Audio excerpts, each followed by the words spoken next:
জানি তো দেখবে না, কেন দেখবে বলো?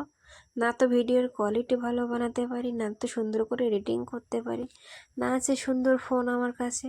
তো কেন দেখবে বলো? ধাক্কা মেরে তো উঠিয়েই দেবে না। কি করবো বলো? এত কষ্ট করে ভিডিও বানাই, আর তোমরা দেখো কত সহজেই ধাক্কা মেরে উঠিয়ে দাও উপরে। তোমরা কি এইটুকু 1 মিনিট 2 মিনিটের ভিডিও কি একটু দেখতে পারো না? যাই হোক, তোমরা যাই করো, আমার কাজ তো আমাকে করতেই হবে। তো সেদিন ছিল ভাইফোঁটা, তো সেদিন আর কি রেসিপি বানাবো বলে, বিরিয়ানিটা সবার পছন্দ, দিদিরও খুব পছন্দ, ভাইয়েরও খুব পছন্দ, তো বিরিয়ানিটাই বানিয়ে ফেলি। তো বিরিয়ানিটা দেখো, আমি পুরো ক্লিপটা নিতে পারিনি, এখানে কিছু গোটা মশলা আমি শুকনো খোলায় ভেজে নিয়েছি। আর এখানে দিয়ে দিচ্ছি আমি প্রথমে সাদা তেল দিয়ে দিয়েছি, প্রায় 200 গ্রাম মতো তেল দিয়ে দিয়েছি 1 কেজি চিকেনের জন্য। তারপরে সাদা তেলটা ফুটে উঠলে, গরম হয়ে গেলে তার মধ্যে দিয়ে দিয়েছি প্রায় 300 গ্রাম মতো পেঁয়াজ। পেঁয়াজটা দিয়ে হালকা ব্রাউন কালার হলে তারপরে আমি তার মধ্যে পরিমাণ মতো জল দিয়ে দিয়েছি। জলটা দেওয়ার পর যখন জলটা ফুটে উঠলো, তখন জলে দিয়ে দিয়েছি আমি জিরে গুঁড়ো, ধনে গুঁড়ো, আর দিয়ে দিয়েছি আদা রসুনের জল, আর দিয়ে দিয়েছি কয়েক ফোঁটা আতর আর লবণ, হলুদ, আর কাশ্মীরি লঙ্কাটাও কিন্তু দিয়েছি। এবার এর মধ্যে আমি চিকেনের টুকরোগুলো একে একে ছেড়ে দিয়ে তার মধ্যে আমি আলুর পিসগুলো ওইভাবে গোটা গোটা ছেড়ে দিলাম। ব্যাস, এইভাবে বসিয়ে দিয়ে আমাকে কিন্তু আর কিছু করতে হবে না, আমি কিন্তু এটাকে ঢাকা দিয়েই রেখে দেব।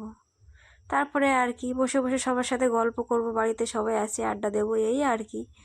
তো এইভাবে এবার আমি গ্যাসের ফ্লেমটাকে হাই করে এটাকে আমি ফুটতে দেব। তারপর ফোটা পর্যন্ত অপেক্ষা করব। তারপর ফুটে উঠলে আমি ফ্লেমটাকে একদম বন্ধ করে দেব। আর এদিকে ভাজা মশলাটাকে কিন্তু আমি গুঁড়ো করে নিয়েছি, আর এখানে ফ্লেমটা অফ করে দিয়েছি একদম। দেওয়ার পরে আমি এখানে দিয়ে দিয়েছি কিছুটা টক দই। ফ্লেমটা অফ করার পর টক দইটা আমি এই জন্য দিয়েছি যেন টক দইটা কেটে না যায়। আর এখানে ভাজা মশলার মধ্যে আমার ছিল জিরে গুঁড়ো, ধনে গুঁড়ো, আর সাজিরে, সামরিচ, টার্নিশ, জায়ফল, জয়িত্রী, এইসব আর কি। তারপরে দেখো, মাংসটা কিন্তু আমি টক দই দিয়ে একটু কষাই করে নেওয়ার পর, টক দইটা ভালো করে মেল্ট হয়ে যাওয়ার পর আমি মাংসটা নামিয়ে নিয়েছি। দিয়ে ভাতগুলো আমি 70% 75% মতো করে ডাইরেক্ট তুলে আমি মাংসের উপরে চাপিয়ে দিলাম। আমি কিন্তু আর আলাদা করে ঝুড়িতে ঢালিনি।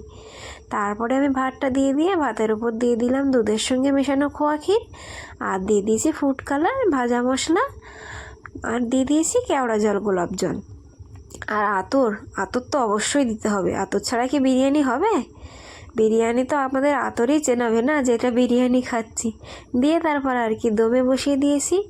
তাওয়ার ওপর দিয়েছিলাম বসিয়ে, তাওয়াটাকে প্রথমে হাই ফ্লেমে 10 মিনিট, তারপর লো ফ্লেমে 15 মিনিট দিয়ে, তারপর 5 মিনিট পর, 5 থেকে 10 মিনিট পর আমি দম থেকে খুলেছি।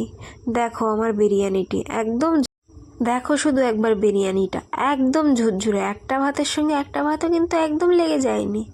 তো এরকম রেসিপি যদি তোমাদের ভালো লেগে থাকে, অবশ্যই আমার পেজটিকে ফলো করবে।